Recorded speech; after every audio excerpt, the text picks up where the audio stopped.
All right, guys, it's Hungary time. Back-to-back weeks, second of a back-to-back. And let's get into the Hungary preview. Welcome to the Off Camber podcast. Let's get straight into it. Hungary, I think has been one that people aren't as fond of anymore due to the racing and how the cars don't necessarily agree with the track in terms of creating exciting racing. I think I love this track. It's one of the classics. It's an old school circuit. Some of the turns are pretty, like, it's always like the ones that are, the F1 cars perform the best in, provide the least overtaking because they obviously produce the most dirty air. So I think here, especially like Sector 2, there's just mega corners. So this track rating for me, what did I have for it here? Let's have a quick look. I had a 6 out of 10. So I'm sort of leaning towards the fact that the racing isn't as good. But as a track, I think qualifying is a lot better than the race. Especially, as I said, was saying just then, like that Sector 2 is so good. That turn 4 where it's just that little left flick into that little bowl corner is just awesome. And in terms of like cars by themselves, I'd put this up there. Obviously, your main overtaking opportunity is turn 1 and turn 2, which we do see some good overtaking there, but it's so hard to get close and stay close with that. The end of Sector 2 and then the last 2 corners are just 2 long sweepers, which we know in these F1 cars are impossible to follow someone along because of the dirty air. So it's a lovely track, and I'm looking forward to it and looking forward to seeing these cars on it again. Rain could be a factor. It could potentially be raining on Sunday.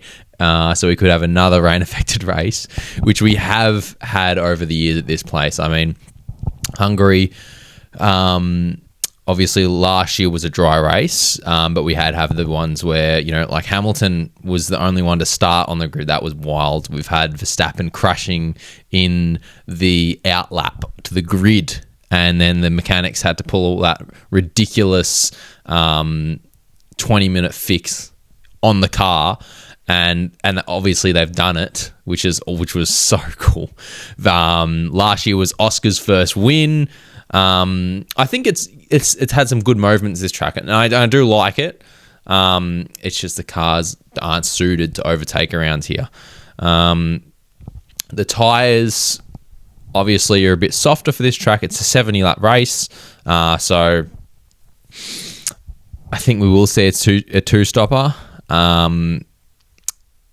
But obviously with the rain, it just changes things really, because once that rain hits and people sniff a one stop to the end, it's likely going to be the case, just like it was in Spa. So we'll see what happens there. But last year, I want to talk about last year quickly because I was obviously doing this last year. So the McLaren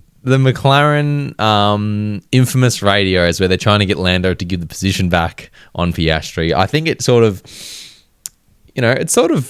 dulled his first win a little bit. I think McLaren could have handled that a little bit better. But from a fan perspective, it was super entertaining. And obviously, we were so glad for Oscar to get his first win. But yeah, it was super entertaining. And I feel like they could have done a lot better of a job. And they have been since then. So remember, because if you remember, they were trying to help Lando out by protecting him from the undercut from Lewis. So that's why they did that, and it just led to all those dramas. So we won't stay on that for too long. Let's get straight into the predictions. And I've gone the other side of the papaya garage this week because, I feel like McLaren's going to be dominant this weekend. I just think it's the same type of track, and through those mediums to high-speed corners, they're just going to be so much better than everyone else and not lose out on the straights. So pole's going to be Norris. It's going to be a Norris pole, Norris win. Last year, obviously, he was pole, but got done by Piastri. So this year, I'm predicting he's going to hold on for that and then drive off and win the race from there. Class drive. I'm flipping the script this week with Sonoda. Last week he had a run wide drive, but I feel like he personally himself didn't do a bad job, and he showed signs of the car being decently quick in that qualifying. He wasn't that far off Verstappen, so maybe he can produce a decent race. And man, if he could, that would be awesome because we'd love to see it. And I've gone for class drive, Sonoda there. So happy with that. And then we've got run wide. I left run wide blank because, like, I don't know, like, I feel like I'm just picking drivers just for the sake of that, picking drivers. So I've left it blank, but if I was to lean to someone, I would just say one of the Williams because of how inconsistent they've been. But their car looked really good in Spa last week, so maybe they can produce something. But the question is, can they get both drivers up the order? And that's going to be the big factor for me. So run wide is going to be one of the Williams. Let's just go with Sainz.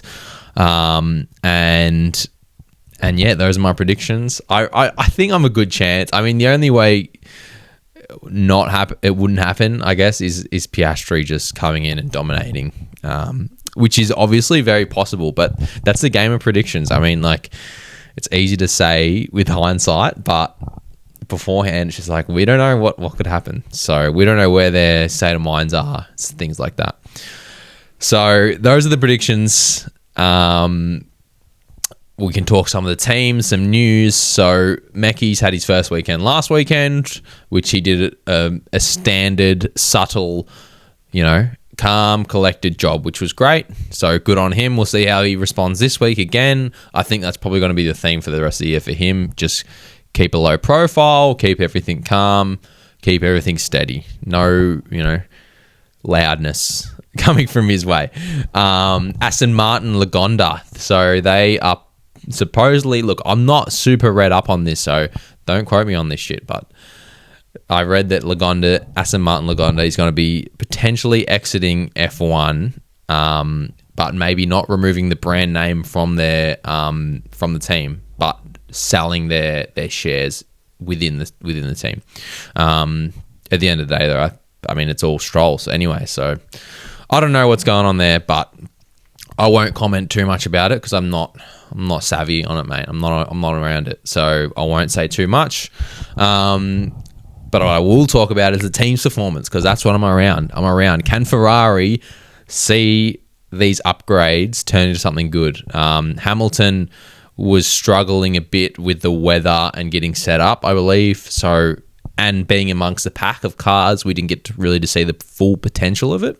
But Leclerc said that he was very happy with it and he got a bit more than he expected, obviously coming home with a podium and beating a Red Bull. I mean, I don't think they're contending for wins anytime soon, but they looked a lot better. So happy days there. Same as Aston Martin. And I said this last time, they were up the order in practice. And I think obviously with the rain, they weren't prepared and they couldn't utilize and practice with their setups, with their upgrade. So I don't know. I'm keen to see what they do this weekend. I really think they could be.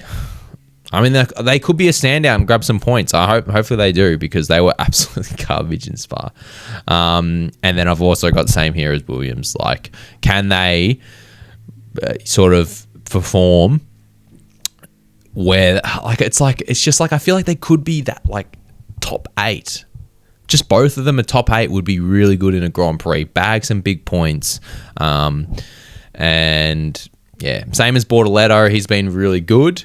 Can he get points again? And it's also dependent on whether the top teams do poorly or not. And the qualifying is just going to be huge here. So if you can get a car that works in qualifying, I feel like you're going to be able to be in a really good position for the race to take a good points haul. So we'll see what happens there, like how we did in Spa with people going for alternative qualifying setups, knowing that it will affect them in the race, but doing it anyway because they feel like they can hold people off and move up the points that way. So super keen, guys. Practice tonight. It's Friday, so I'm extremely keen, and yeah, we'll look forward to it. Let me know your predictions down below. As always, guys, enjoy the weekend. We will see you guys for the review.